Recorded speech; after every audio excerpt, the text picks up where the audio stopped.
जानेंगे एलआईसी से। बढ़ते आगे, सरकार की ओर से एलआईसी को बड़ी राहत मिली है, सेबी की ओर से बड़ी राहत मिली है। इस पर और ज्यादा अपडेट और जानकारी दे रहे हैं हमें वरुण। हुआ क्या है जिसकी वजह से 5% आज एलआईसी भागता हुआ नजर आया वरुण? तो अनिल जी, ये बेसिकली अगर आप देखेंगे तो डिपार्टमेंट ऑफ इकोनॉमिक अफेयर्स और मिनिस्ट्री ऑफ फाइनेंस, इनके तरफ से एक बोलते ना कि जनहित में फैसला लिया गया है। इन्होंने अपने डिस्क्लोजर में लिटरली ये दिया है कि हम ये पब्लिक इंटरेस्ट में फैसला ले रहे हैं कि जो मिनिमम पब्लिक शेयर होल्डिंग का रिक्वायरमेंट होता है सेबी के नियम के मुताबिक, उसमें इस कंपनी को रिलैक्सेशन दिया गया है। दरअसल अगर आप देखेंगे तो लिस्टिंग के बाद किसी भी कंपनी को, सेबी का नियम है 3 साल के अंदर पब्लिक शेयर होल्डिंग जो है वो 25% करनी होती है, और इसमें इस कंपनी को रिलैक्सेशन दिया गया है। अब इनको 3 साल में नहीं बल्कि 10 साल का वक्त दिया गया है, तब आपको पब्लिक शेयर होल्डिंग जो है वो 25% तक लानी है। यानी कि करीब आपको याद होगा 2022 में एलआईसी का आईपीओ आया था, वहां से 10 साल अगर आप लेंगे तो मई 2032, ये वो 10 साल का पीरियड है जिसका समय इस कंपनी को दिया गया है अपनी मिनिमम शेयर होल्डिंग को कम करने के लिए। देखिए, मई 2022 में इस कंपनी का आईपीओ आया था, तब 3.5% के आसपास का हिस्सा जो है वो सरकार ने बेचा था और 21,000 करोड़ रुपए के आसपास के वैल्यूएशन निकल के आए थे।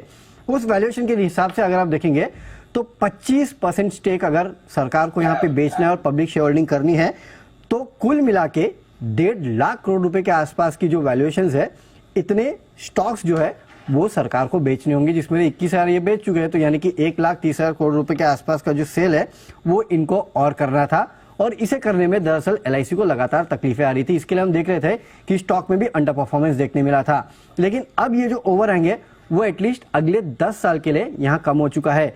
एक बात आपको और याद दिला दूं, जनवरी इसी साल में सरकार ने जो ये मिनिमम शेयर होल्डिंग के नियम है उसमें ढिलाई देने की बात भी की थी, और तब से अटकलें लगाई जा रही थी कि एलआईसी को इसका फायदा मिलेगा, और फाइनली ये फैसला आ चुका है।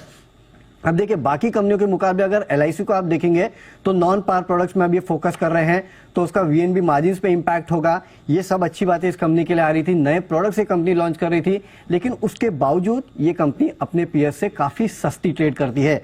FY24 के वैल्यूएशन देखिए, HDFC life PE 84, ICICI Lombard 34, ICICI Pru 87, SBI life 75, इस तक के वैल्यूएशन पे बाकी पीएस ट्रेड करते हैं। एलआईसी केवल 16 के PE पे ट्रेड करता था, और वो इसके लिए क्योंकि सबसे बड़ा ओवरहैंग जो है स्टॉक पे था। अब ये ओवरहैंग खत्म हो चुका है, तो लेट्स सी आगे जाके क्या होता है, लेकिन बड़ी राहत जो है वो एलआईसी को मिली है सरकार की तरफ से जनहित में। बिल्कुल, तो एलआईसी पर ये बड़ा एक्शन होता हुआ दिखा है। लगातार एलआईसी रिकमेंड करते आए हैं कुणाल जी, राकेश जी भी। एक बार बंसल जी से जरा इस पर व्यू भी लिया जाए। बंसल जी, आज बड़ा ब्रेकआउट होता हुआ दिखा है, 800 के पार निकला है, बताएं सर क्या है आपका व्यू? अनिल जी, मेरा व्यू तो एक्सट्रीमली पॉजिटिव है। पहली बात तो जिनके पास है होल्ड टाइट, सिट टाइट, और जो लेना चाहते हैं इन स्तरों पे लेना चाहिए।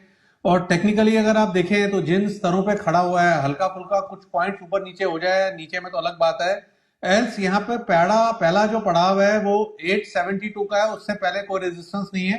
तो एक ओवरवेट खरीदारी की राय है ऑन एलआईसी। 872 पहला टारगेट है, 935 दूसरा टारगेट है। 935 के लेवल्स आएंगे तब इसको मैं और कुणाल जी सामूहिक इसको रिव्यू करेंगे। तो खरीदारी की राय है, और जिनके पास है बने रहने की राय है।